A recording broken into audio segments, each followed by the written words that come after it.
Hello sa tanan na akong mga ka-idolan. Akong i-shout out ang mga matsuge. Kana mga matsuge ba? Unahang hatagan ako karon sa akong content kaning mga bayot. At tingala ko mga ka-idol na kining mga bayot sa kasagaran sa matag lugar nga nang daghan man. Unya, mura ba ito nga na nila kung panahon na kung gabi na? So sa ang mga laki sab mailad pod kay pagkagabi na oh, grabe nga make up. Make up ay mumura nagagyog ba eh. Pastilan. Ay ko ano eh. Unsa kay na ni mga bayot nga mangdaghan pod sila nga tana parehas naman na laki. Buang nga oy. Usang una-una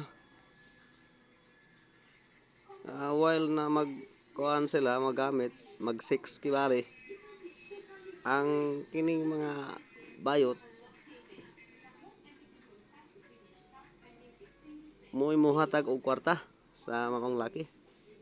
Do siyempre dali ra kaayo nila mailad ang mga laki kay sila man ang muhatag og kwarta. Kwarta ang mga laki.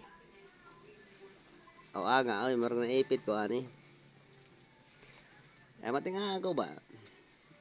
Nga once nga makuha na nilaan kuan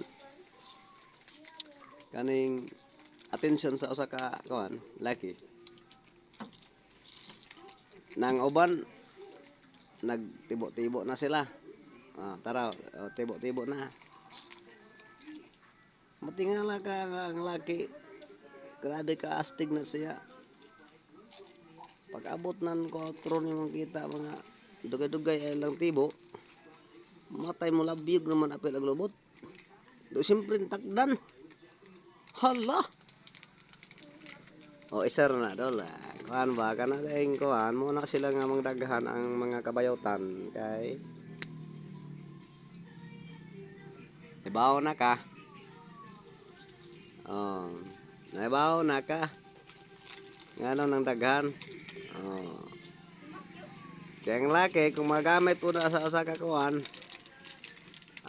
magamit na siya so matakdan. Takdan siya magabayot. Shout out sa tanan.